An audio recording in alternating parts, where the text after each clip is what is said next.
the session today is around reshaping role models and how we've had new leadership traits that have appeared out of the pandemic. During this year, there's a lot that's gone on to make lots of different changes.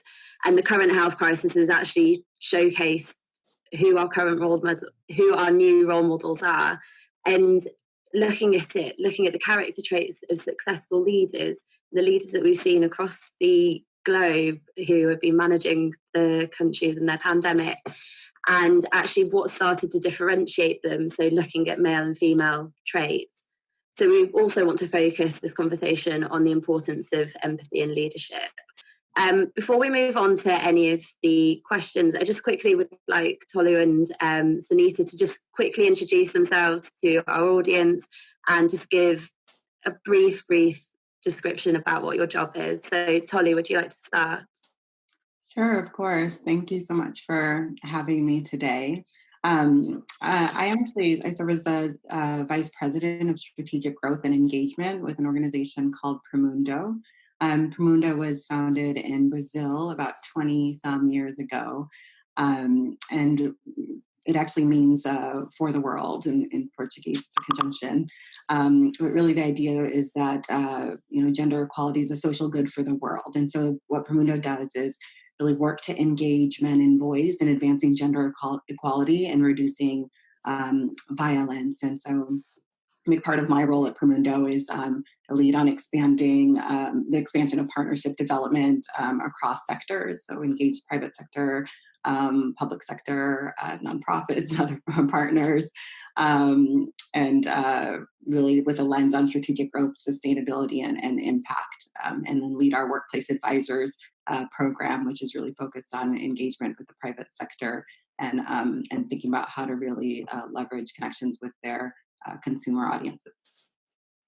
Brilliant. Thank you, Tolu. It sounds fascinating. So thank you for sharing that. Sunita, would you be able to share what you do? Oh, you're on mute. So I'm part of an organization called Wipro Limited. So we're fairly old, founded in 1945. I've been in this company for the past 24 years, joined here from campus itself. We are around 180,000 employees spread globally, with over 100 nationalities spread across 56 to 60 countries today. Part of my portfolio is inclusion and diversity in the organization, apart from, of course, the corporate HR stuff, which is more to do with comp and ben and or capability and shared services and so on and so forth. And the most recent addition being the Chief Culture Officer for the company. Brilliant. Thank you very much. And congratulations on the new job title. Thank you. So first question to start us off is, and Sunita, I'll ask you to answer first this time, but what are some of the character traits the pandemic has made essential for leaders to have?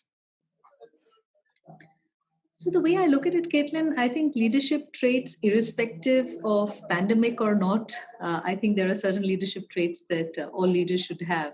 And if you really picked the leadership traits wisely, I think they really stand the test of time. But what's come into the fore more in the pandemic is the traits which are required for, if I were to equate it to an army-like situation, what's come up to the fore more is the war zone kind of traits. So you need a leader to have traits while there is peacetime, and then you need a leader to have the traits while there is wartime. And I think what's probably getting accentuated now is the traits, for a wartime. Because clearly, if I were to just take examples of some traits, it's not that one did not have to have empathy as a leader in general, but probably it's got all the more amplified in the pandemic time, because I'm talking of people in my team, including me. I think the lockdown was a clear leveler for all. The fact that you suddenly were doubling up to do the job of in India, we're lucky. We have maids and we have cooks and so on and so forth. So, you have to double up to do the job of your maid, your cook. If you had kids around, schools had shut down, so you suddenly became a teacher. Then you had to deliver on, the job that you were expected to deliver. So I think for leaders to understand that these times call for more amount of empathy to your team members, because they are going through difficult times, just coping with all of this. I think it you just add on to that. Or if I were to take the example of say agility, so we say that of course as a leader you should be agile, you should be responsive, you should be acting with speed. But if I were to take the example again of what happened in Wipro, overnight the lockdown was announced, and had we not had the foresight of planning for a work from home, because we've heard about IT and work from home being a common jargon, but the fact is that there are still enough and more employees who work on desktops. So until and unless there was a plan of how do you enable these people to be working effectively from home, so there were leaders who actually took the call that let's ship the desktop as such to their homes and ensure that all the security protocols, etc., are met up. So the point is that I don't think the traits are very different. I think it's just a few which gets far more accentuated, and you have to really double down on them a lot more in the pandemic times. Yeah, exactly. Tolu, what would you add to that? I absolutely agree with that, and I think it's interesting. I agree with the note that really at any time there are some qualities and characteristics that are always ring true. I think the Pew Research study noted that 8 in 10 adults found that honesty, intelligence, and decisiveness are considered absolutely essential in leadership, and that's something that was agreed across the board by people of all genders. And so I think that those qualities and characteristics definitely ring true. But in a time like this, I think what we're also really looking to as leaders is, can you be adaptable and can you be compassionate? Because, we're in a time that none of us have experienced. And so even if you have every tool in your toolkit in this moment, you have to know when you need to pull them out and how to do that. And those are, that's really going to be informed by your ability to adapt and to be compassionate. Promundo co-chairs the Parental Leave Corporate Task Force, and it's really sort of focused on how do we engage with different companies to think about how we're providing care for their employees and allowing their employees to care for their families. And we were in the middle of having conversations about, how do we sort of tackle this when coronavirus sort of entered the world, and all of a sudden that entire conversation shifted drastically. And, the next meeting was just so much more expansive, because that's what was required of the different folks on the members who are having to kind of take another look and say, we've been doing leave, we've been leading on leave for the past 10, 20 years. And all of a sudden we have to kind of go back to the drawing board and say, well, what does leave look like now with context where children are at home all the time, and, where our employees are really struggling to balance things that you're not supposed to be able to balance. So I think that in a situation like this, it really is around, being adaptable, being able to be compassionate, and really think about what is it that the people who I have, the ability to have some kind of influence in their lives, how can I actually be the person who can step up and make their lives easier or lighter, have that impact that I'm positioned to have. Yeah, thank you. I think you're both completely right in terms of, I liked the analogy of the war zone time versus the peace zone time. And it's so true. Like, nobody was expecting this to happen. It's been such a strange and weird year, but you're completely right in that they are generally leadership traits that people would have had anyway, but it's being used in a different way. So the empathy, the honesty, the being transparent with people. And I think it goes across organizations that you've got to be transparent if you're not coping. And as a leader, being that transparent, being that honest with your team members, that they can be compassionate to you, but also you can show compassion to them. I can't even imagine how lockdown must have been, juggling children as well. I don't have any, but having to put on all of these different hats. Normally you'd have very set times to do all of these things, and then having to do it all at once. That adaptability is so key. Yeah. Thank you. So our next question is, how much of a role do you think empathy plays in leadership? And Tolu, if you'd like to answer first this time. Sure. I mean, I think empathy plays a significant role in leadership. I think it informs really how we engage with one another. And I think empathy, a lot of what we often do sort of is informed by what we know or the experiences that we've had. And empathy sort of requires us to be able to step outside of ourselves and to be able to relate to one another, even when we don't necessarily have the context or the framework to understand necessarily what someone's going through. And I think as a leader, understanding that you are working with people of all different, ideally working with people of all different backgrounds in the workplace setting, and if you're creating a space where you really are encouraging employees to bring their whole selves to work, then you really need to be able to dig deep and understand, or try to understand where they're coming from, so that you can ensure that you have policies and programs that speak to their needs, even if those are not policies and programs that you necessarily might need, or that might necessarily resonate with you and your own experience. And so I think, empathy, being able to, not only try to kind of put yourself in their place and understand where they're coming from, and then use that to inform how you engage with them through your own sphere of influence. Thank you, Tolu. Sunita, have you got anything to add? No, I think on the same lines, I just feel empathy is the basic fabric on which any human relationship is built, how it's built, how it's nurtured, how it's sustained. So whether you're a leader or not, I think empathy is a must for all. It probably just gets amplified. If you're a leader in the organization, it probably gets amplified. But I think empathy is an absolute basic for any relationship. Do either of you find that the leaders within your organisations or other organisations that you work with, do you find people to be that empathetic, or has it been a more recent thing, or have you noticed it over the years?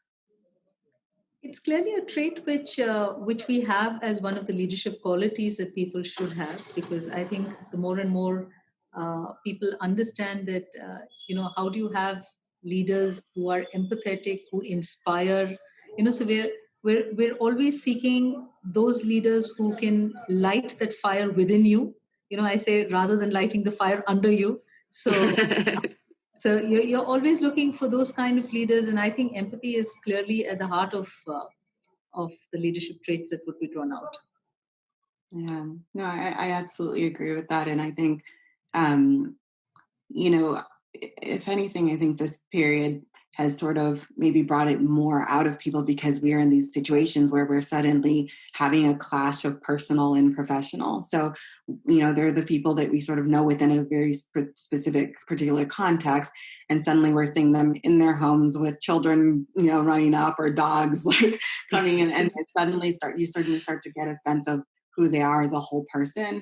I think that's a big part of why we often talk about trying to be able to bring your whole self to work, because once you have a sense of who that person is, it does sort of ignite that, maybe strengthen that empathetic sort of part or connection. And so I think, if anything, this period maybe has sort of sparked, that maybe even a little bit more in folks, because we are exposed more to who we are as people, even outside of sort of these, the roles that we have in the workplace. Yeah. Yeah, it's completely right, Tolu. Bringing your authentic self to work, it has been a good way of getting people to be more more so themselves. Thank you.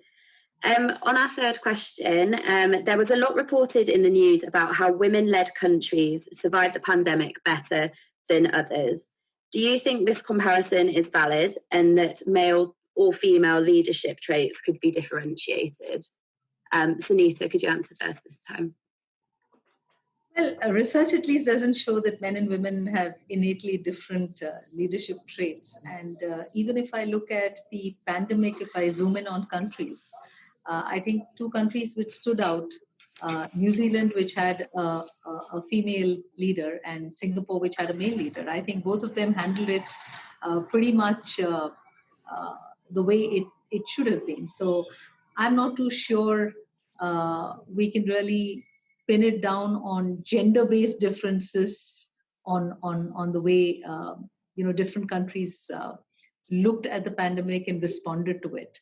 So in my view, at least, it's finally about leaders who are courageous, who are authentic, who act with speed, who have humility, who understand that they need not know it all, but will look at subject matter experts, to fill in minimal theatrics, I would say. So enough and more men who display these traits as much as women. So I guess the need is essentially to reorient leadership styles for everyone. And how do you not adopt the fixed mindset and ensure that these traits are not because you're part of some gender per se, but it's just leadership traits that you hone in on.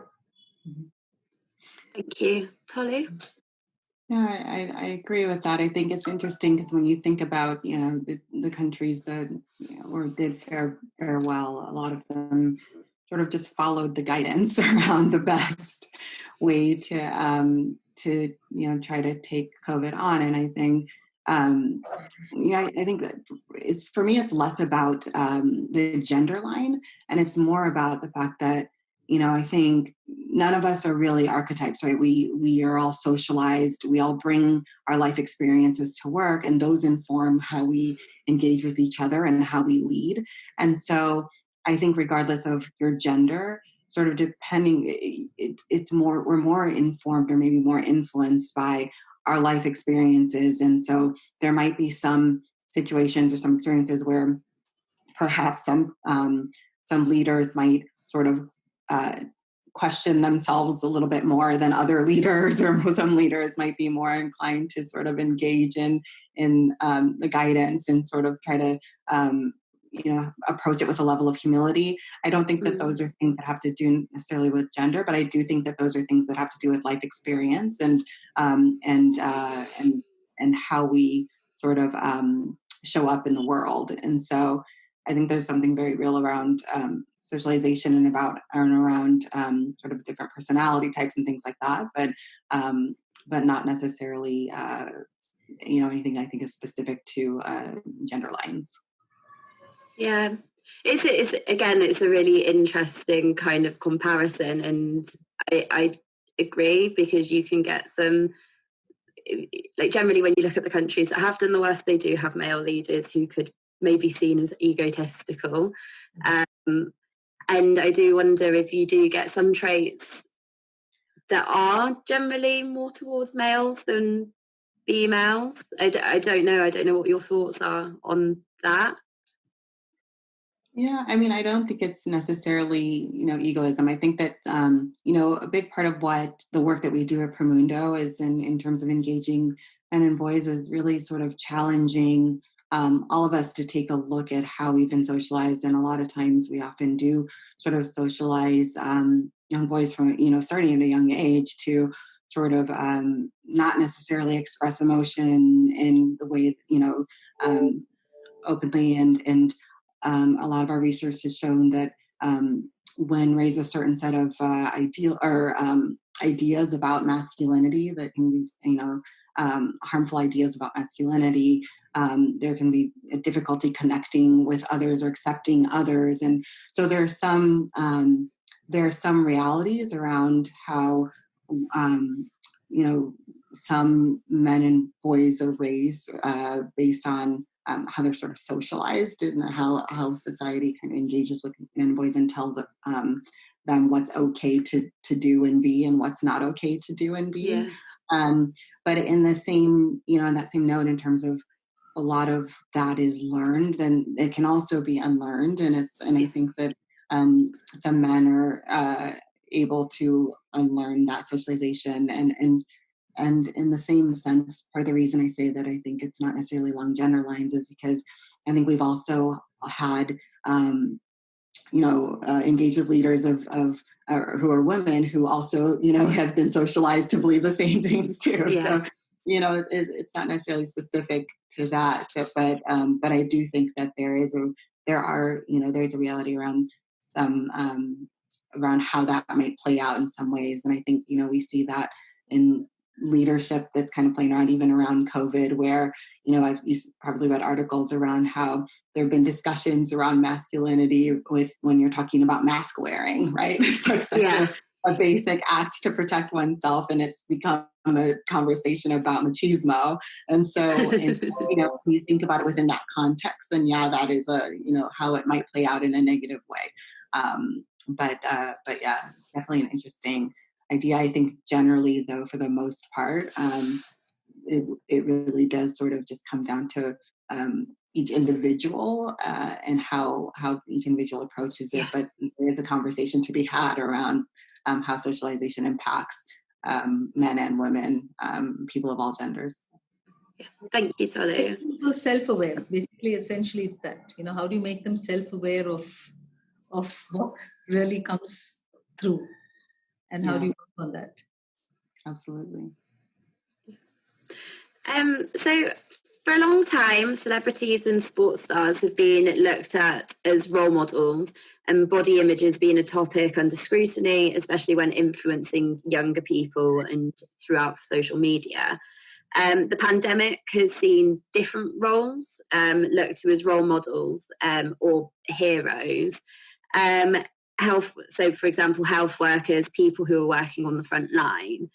How can we encourage more of this? So looking at these people who have jobs that have previously been seen as lower class jobs or not as important jobs, how can we carry on building that profile of them being role models? Tolu, would you like to go first? Sure. I mean, a big part of one of our sort of advocacy platforms at Promundo is called Men Care, and a big part of the focus of that work is in encouraging men to engage in equal parts in unpaid care work. And part of that conversation is often rooted in how we as a society value care and caregiving, and how that shows up in terms of how we compensate care workers and how we treat and engage with care workers. I think we are now, COVID has sort of shone that light on that role and how integral it is, to the way that we all live our lives. And I think it's something that we often sort of have a sense of, but in a situation like this, you do sort of go back to that sort of wartime or army analogy, like they're really the ones on the front line. And so there's suddenly this sort of heightened or spotlight on people who are in that role and carrying that role forward. And so I think I think that a couple of things to note is that sort of reevaluating how we, value certain characteristics and certain roles within society, and then also just kind of noting that it's, not necessarily that those positions are any more or less important than they ever were before, but it's really just sort of a shift in perspective on how we prioritize and value the work and what they bring to the table. Thank you, Tolu. Sunita? Yeah, my take is I think each of them have their own place, is what I feel. For example, I don't think a Mother Teresa or a Mahatma Gandhi were any less role models. Yeah. And they weren't sports people or, So I just feel that, or for example, we can take the example of, I don't know whether you've heard about the dabbawalas in Bombay, ordinary people, but it's a benchmark study across the globe on their supply chain. Now, maybe a person has not become a celebrity there, but that entire organization, and you should look it up, called the Dabbawalas of Bombay. I would say, they are no less role models for organizations to understand supply chain and delivery. So I guess I wouldn't choose one over the other. I think they all have their own place. And yeah. Good, thank you. Yeah, I think again it's the influence that they're performing, if it's a good thing, and generally it will be good if people are being influenced. Obviously we can be influenced by bad things as well, but I think again, I don't know if you had similar things in India and the US, but within the UK we had a clap on a Thursday night where we thanked the NHS and the key workers, and everybody at 8 p.m. would stand outside their doors and clap, and it was just, I don't know, it just brought all together. And it was actually so many of these people have been let down, so people that were still having to go clean the streets, take your bins out, and for once they were getting this round of applause. And I don't know, it's just I think little things to carry on alleviating people who do the jobs that maybe we don't see as important, but actually they are. Yeah. So for you, what is essential for successful inclusive leadership, and where should leaders go to for support and guidance? Sunita, if you'd like to go first. I think fundamentally you should have an open mindset, one where one is constantly learning, and I would say learning because it starts with an experience. It could even be a conversation like this, which is learning. Because you're then reflecting on what's been spoken. Then you're figuring out whether there are better ways to do things. So I think that mindset of openness to learn. Two would be everything merit-based, right? So how do you make things absolutely meritocratic? And finally, we've talked enough about empathy, but I think empathy would have its place here too. Mm-hmm. Thank you, Sunita. Tolu? Yeah, I agree. I think one of the things I think is most critical is the ability to just constantly be open to learning and even to being corrected. I think it's so important to be able to listen, actively listen to those that you're working with, and to be able to sit with what they share with you and think about how that really impacts them on a day-to-day basis. I think one of the other things that came up is we often talk about allyship in the workplace as we are engaging with different companies. And I think one of the biggest requirements is the ability to live with discomfort, to understand that sometimes the decisions that you have to make and the actions that you have to take are not going to feel good for you, but they might actually help your workplace more broadly. And so I think that level of adaptability and empathy that allows you to be able to actually do something that maybe might feel counter to what's comfortable for you, but understanding that it's good for those that you work with.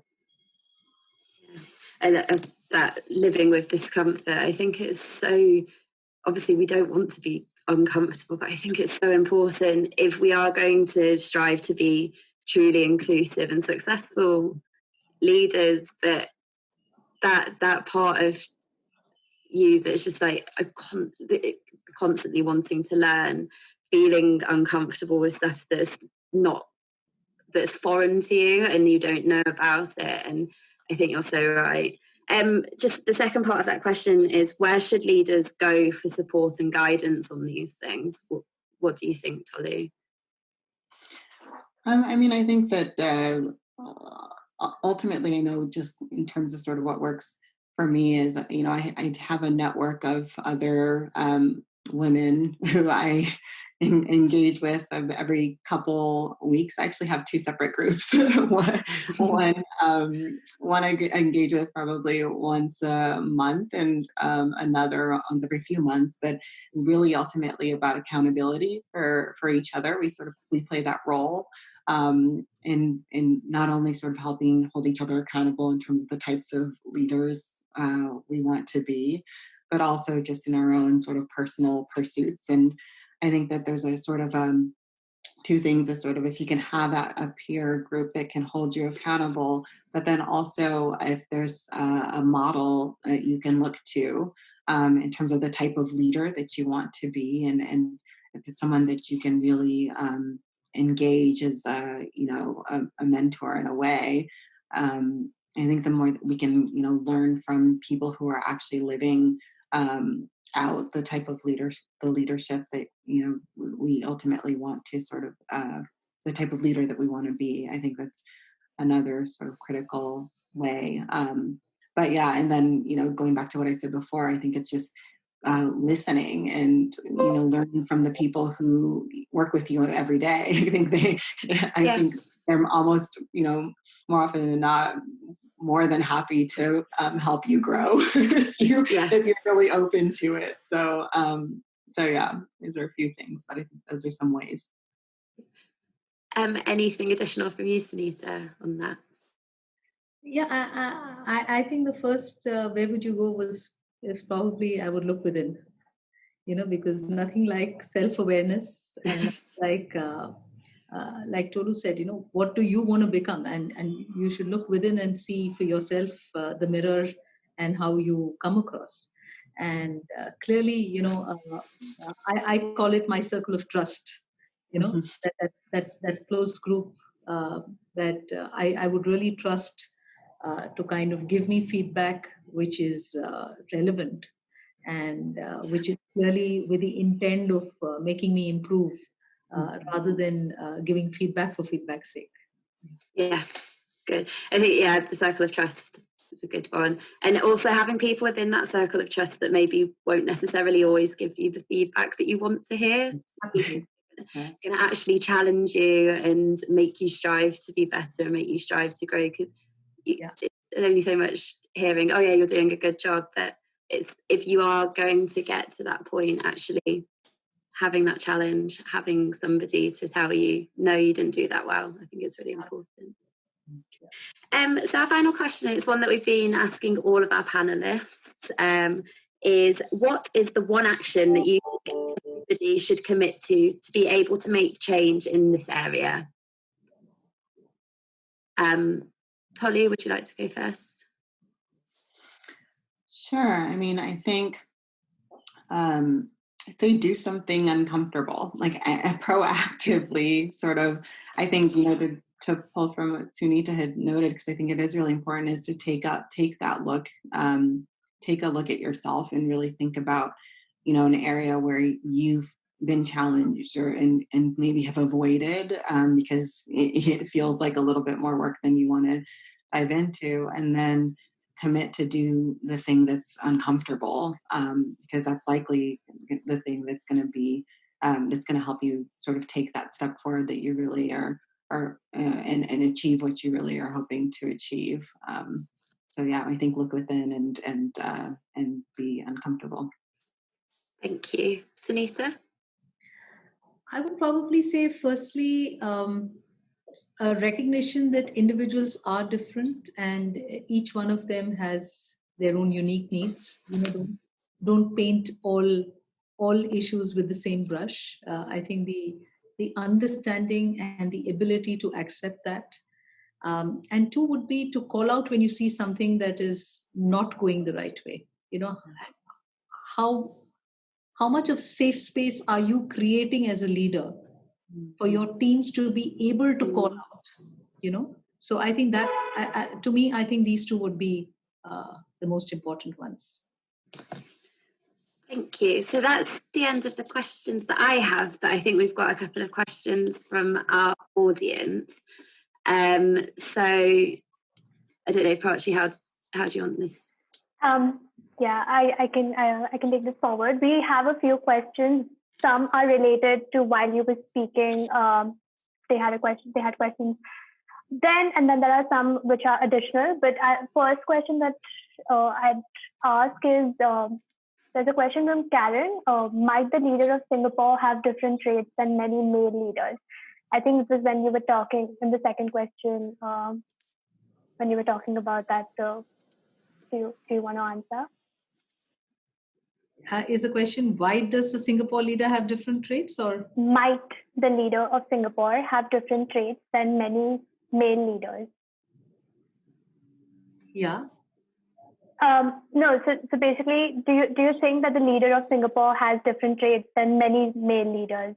So that's what I said. It's like saying, there is one woman leader somewhere who has a different trait from many other normal women. So I think that question is, leadership trait is leadership trait to me, and different people on that scale of a leadership trait will perhaps come across differently. Right. Yeah. Cool. No, definitely. The next one was Johanna, I think, when Tolu was talking about her work. So I'm just going to read a comment as well. Really interesting, Tolu. The research sounds fascinating. Would love to read it. We've done some work with schools on this topic as well. Did your research look at masculine behaviors across all genders?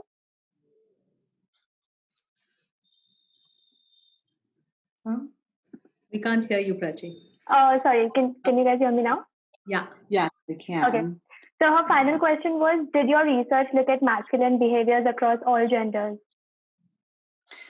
A lot of our research has really sort of been focused on, so we have a few different type of studies, and I think one of our biggest sort of landmark studies is called Images, and it's one of the most comprehensive ongoing global studies on men's and women's practices and attitudes as they relate to gender norms. And so, that's one of our studies that does sort of take a lens across and really is more oriented around gender norms and not specific to, men versus or women, if that makes sense. And then I think in terms of some of the research that might be interesting to look into, there's the Man Box study was one that we published a few years ago that really is interesting, and it kind of takes a look at what it means to be a young man in the United States, the UK, and Mexico, and there's some really interesting insights that came out of that research, and then we are also on the verge of launching the Global Boyhood Initiative. A lot of the research and work that we've done over the years, and that others have done, has really pointed to sort of a need to sort of start to engage at an earlier age if we want to try to help to sort of shift the narrative a bit around some of the messages that young boys are absorbing about what is okay for them to be or not to be. And so we have a couple studies that we released recently around or with lens on young boys, starting with the US, and another one that is about to be released within the next month or so. But all of our research is free and accessible through our website. And so I'd encourage you to take a look. We publish, I think, about 40 to 60 studies a year. So there's a lot to sift through. Interesting. Cool. The next question is from Pooja. What sort of skills should a budding leader focus on developing? Is it true that leadership comes naturally, or is it something that can be learned over time and be developed? Any of you, whoever would like to answer.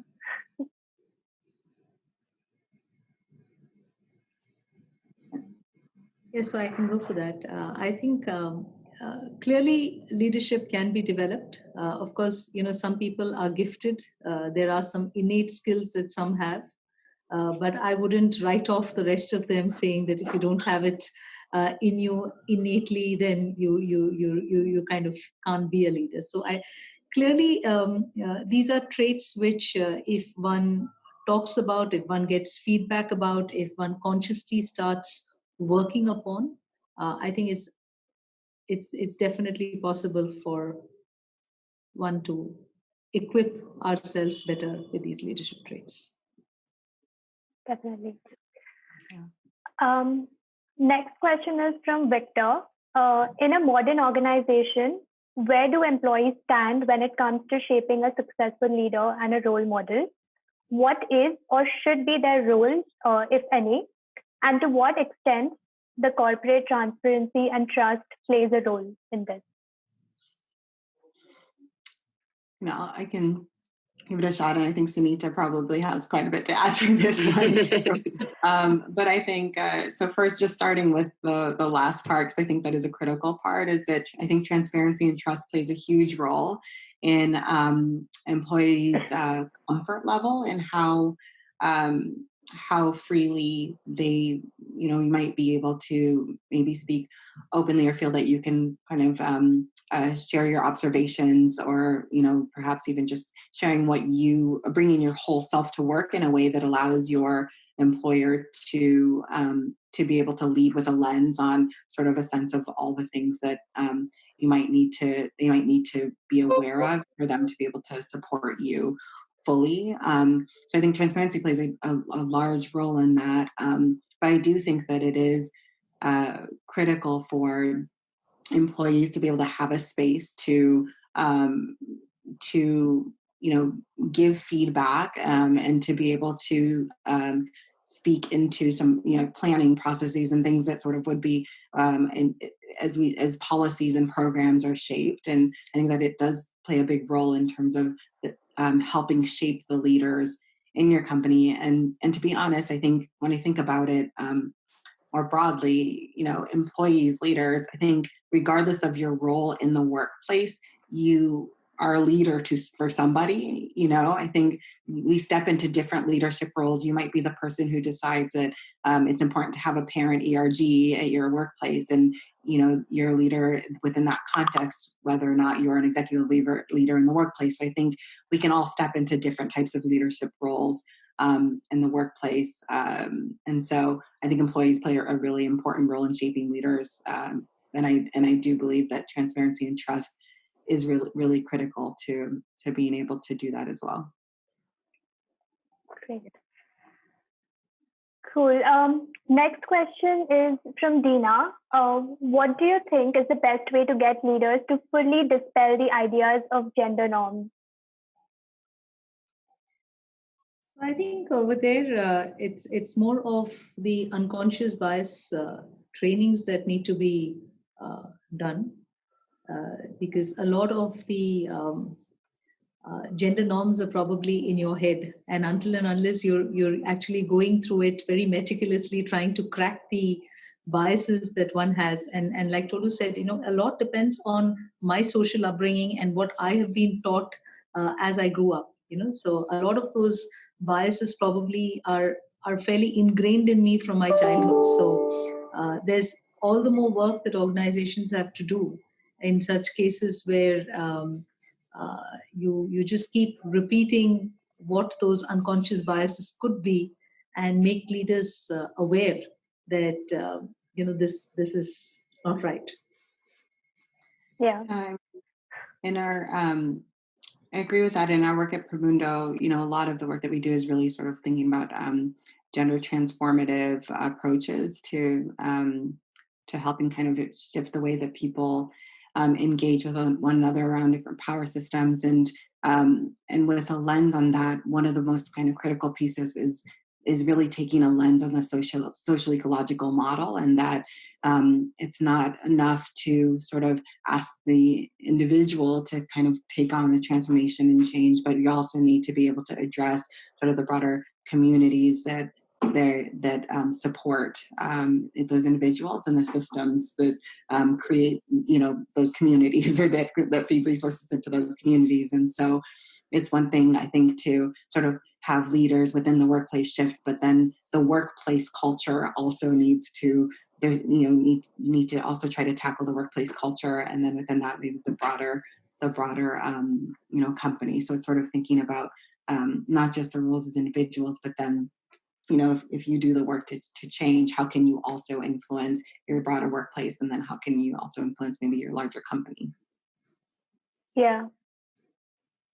The next question is from Shibani. Women's careers are predicted to be more negatively impacted by COVID-19. What role can organizational leaders play here? I'm not too sure about that, because I see a lot of the male employees complaining that they've become masters at cleaning the house and cleaning the utensils and so on and so forth. So I think end of the day, it's a question of partnership in the home front. How much does your partner step in to share the load? And I think that becomes very important for you to lay that foundation at the home front. And like I said, I think as far as organizations are concerned, I think it works both ways, because we've heard the same statement from a lot of our male colleagues, who suddenly realized that you can't get away without sharing the household chores, because now your partner can also see what you do whole day sitting at home. So I think organizations understand that the strain is higher, but I would say the strain is higher for both genders. I wouldn't put that only on the women and not on the men.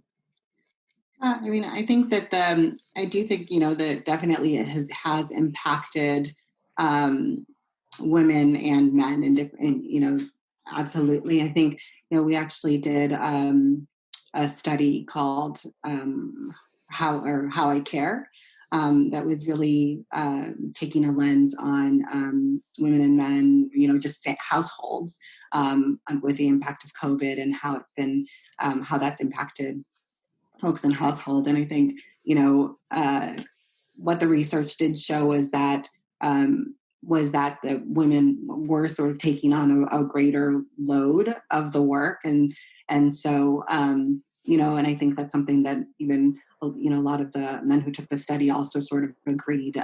We sort of asked them down to the detail of, are you doing more childcare? Are you sort of doing more, engaging more cleaning, like down the details? And we learned, that there was still a greater percentage of women sort of taking on that load. So I think that is to some extent a real thing. But I think the sort of note is that men are also taking on more than they had before, but women, I think, because they carried more before, also sort of taking on more. So the note is that in terms of what you can do in the workplace to address that, I think a lot of workplaces, just sort of similar to the Parental Leave Corporate Task Force, are trying to figure out how they can relieve some of that stress by doing things in different ways. Workplaces that hadn't been really flexible before, I think, places like Twitter or Google, where employees were primarily almost always on campus, had just made a decision to just completely remain work from home for the next year or so, or just implementing different policies and practices, offering more leave days, and just introducing different ways to try and alleviate that strain. And I think that's, obviously across gender. It wasn't specific to men or women, but I think the effort was to try to reduce some of that strain. Yeah, and telling people that, there is life beyond work. So, just the fact that you're at home, it doesn't mean that your day starts at 6 a.m. in the morning and, continues till midnight. So we encourage people to take those breaks. In fact, I heard a lot of stories of people actually packing their bags and going to the next room. Just to give them a sense of, I'm going to an office, and when it's time to shut down the laptop, they actually shut it down and pack their bags and go back to the other room. So I guess a lot of those examples one is hearing. But yeah, in terms of letting people know that it's not 24/7, and you need to take those breaks. It's not healthy otherwise. Otherwise, people are just rooted onto their chairs and onto these video conferencing calls all the day. Not healthy. Yeah, and I wonder if there'll also be a step to having that more flexible working pattern. So actually, if getting up at 5 or 6 in the morning suits you and you can get your most work done at that point in the day, and then you've got time to take your kids to school or pick your kids up or go and run an errand, maybe organisational leaders will take that into account and actually, when are my people being the most productive, and fit it around the individual. I think that would be something that would be positive to see out of this. Indeed. Yeah. Thanks. I'll probably just take 2 or 3 more. I think there's a similar question which we can just address before I move on to the next one, which is how can we better care for our colleagues who are single, living alone, often in a new city? Over there, I think we have to just, and this is, mind you, this is a real problem, because a lot of the feedback that we've heard is loneliness, especially for people who are single. If it's just work, you can't step out, you don't meet people. You do tend to kind of lose it after a while. So we encourage people to say that, if you just got to make those calls, it need not have a work agenda to it. Just to call up and say, hey, how are you? Just checking in on you. How did your weekend go? So I think those conversations from the leaders have actually increased, which is good, because you're seeing a different side to a leader as well, who was, in the past probably just calling you up to say, hey, is this work done or not? And today they're actually inquiring more about you, investing in you. And I think that is important for us to let leaders know that they should just do this more and more. Keep those check-ins on. Otherwise, it can be really, really lonely for you.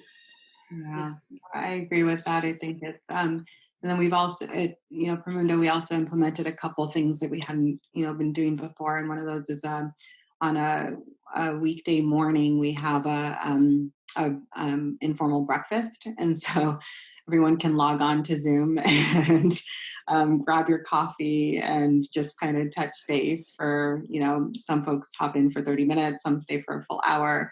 But we try to create some connecting points for people that are outside of just the general workplace or work type situation. And then also on Fridays, we've implemented a Quiet Friday, which is one that where we don't have to be on Zoom. Everyone is just not really. We don't have to be in meetings, which is really great. Yeah. But it also creates opportunities for people to connect in different ways. And then we also have a Friday sort of end of the day happy hour. So for anyone so just kind of trying to create moments for people to connect across in ways outside of work, where we might have, had that Friday happy hour or something in the office. Now we just sort of sit in Zoom and check in with each other. And so in a less formal way, and that I think that has been nice to have, and helpful for some, especially those who are on their own right now. Definitely.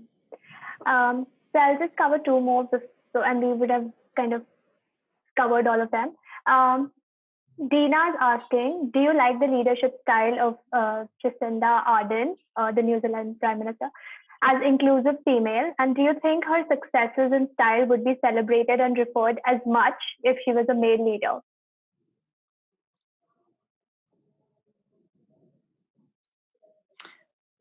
I mean, I think that I do like her leadership style.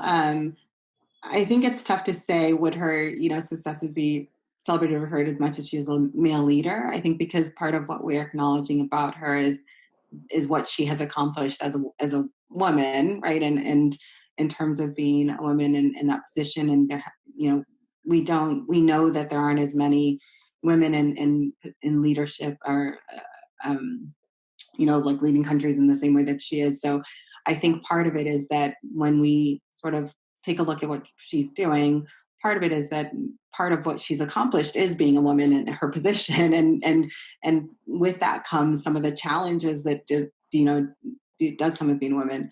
But I also think that that what she's doing is also just being a really strong leader. So I think, and in as much as we're celebrating her work, I think, yes, if she was a male leader, we'd be celebrating her work. And I think in the same way that, when Justin Trudeau came in and decided his cabinet was going to be 50-50, I think if a woman did, it would be the same type of celebration. Yeah.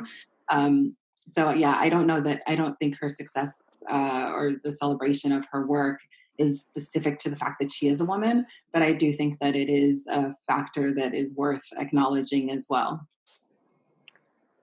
No, definitely.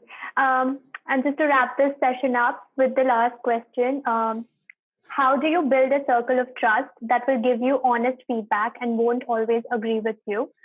There's a comment as well from Johanna. I see so many leaders surround themselves with people that might look different to them, but think the same as them. Yeah, so we at least we tell when we talk diversity, it's not so much about gender and nationality, etc., as much as diversity of thought. So we give this example to leaders. You might think that hiring someone like you is the best thing to do because you will get along well with them, and it'll be a smooth ride after that. But that's the worst decision that you can make. To have everyone in your team who is like you and thinks like you and supports you and agrees with you. And, obviously we don't want people who are dysfunctional, but we do want people who have a different point of view and who are confident and brave and courageous to actually talk about it and authentic to talk about it. And as a leader, I would not be true to myself if I didn't consider that alternate point of view. So so when you build your circle of trust, if the idea is just to have yes men around you, then that's not the idea of circle of trust. Idea of circle of trust is very clearly people who want your success, who are courageous enough to tell you when you go wrong, and who you can trust will not let you down if you were to confide in them something which is very deep and close to your heart. Yeah, and I agree. And I think the way that you build it is that you have to demonstrate that you actually are open to feedback and willing to act on it. I think a lot of people will say, of course, I want to hear what you have to say. And then their reaction immediately to your feedback demonstrates that they really didn't want to hear what you have to say. So I think part of it is also checking yourself and really knowing whether or not you are a person who can take feedback and use it to grow, and not just take it as a personal, affront or attack. Like really think about whether it's, feedback is founded in something real and whether that's something that requires you to kind of examine yourself. I think if you can demonstrate that you are that type of person, people then are more willing to come to you with feedback. And it's something that I, definitely also always stress with my team, and just making it clear to them that I want them to be very open with me, and I want them to, to communicate with me. And I try to create this space for that. And I, openly ask for that, for their input and feedback on things, and try to respond in a way that demonstrates that, that I do value their input. So I think, and as much as it is with your colleagues, even within your friend group, just making sure that you actively are asking for that. And honestly, in terms of creating the group, you just reach out to a few people that who you respect, maybe how they approach their own, their leadership style, or approach issues in their lives, and just ask them to form a group with you. That's what a couple of my friends and I did. We all wanted to hold each other accountable, so we just proactively decided to do it and then put on recurring dates on the calendar. So it can be a really formal approach, or it can be less formal. Yeah. Great. Karen just added to that saying, I've recently heard we should not look for cultural fit, but cultural add, which is a great comment, of course. But thank you so much. This has been a fantastic discussion, and I think all the audiences, and me and Caitlin as included, have learned so much. Thanks again, Tolu and Sunita, for joining us. And I think it was good to bring a global perspective in this topic.